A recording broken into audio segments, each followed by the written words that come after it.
Cable එකක් නැතුව iPhone එකකින් PC එකට ෆයිල් ට්‍රාන්ස්ෆර් කරන්න ඕනේද? මම යාට පෙන්වන්නම් iPhone එකේ. මුලින්ම Blip app එක ඩවුන්ලෝඩ් කරගන්න. iPhone App Store එකට ගිහිල්ලා සර්ච් කරන්න Blip app කියලා. Blip කියලා. ඊට පස්සේ Blip app එක ඕපන් කරන්න. මේ තියෙන Blip app එක. ඔයා ඒක ඉන්ස්ටෝල් කරගන්න. මම already ඉන්ස්ටෝල් කරලා තියෙන්නේ.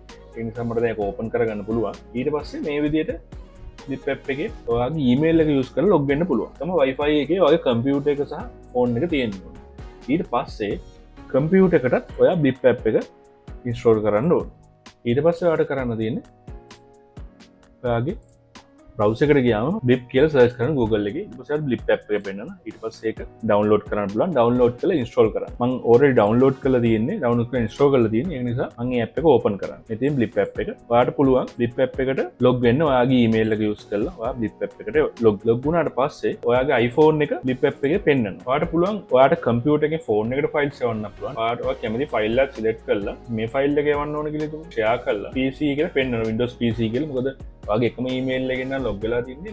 ඔයාට පෙන්නනවා PC එක සහ එකම Wi-Fi එකේ තියෙනවා. ඊට පස්සේ ක්ලික් කරාට පස්සේ automatically computer එකෙන් ඔයාට ඒක පෙන්නනවා. ෆොටෝ එකක් විතරනේ මේ movie එකක් වුණා. ලොකු ෆයිල් එකක් වුණත් ඔයාට යවන්න පුළුවන් Blip app එක කරා. ඉතින් මේ ට්‍රික් එක යූස්ෆුල් නම් සේව් කරගන්න. තවත් iPhone tricks දැනගන්න follow කරන්න.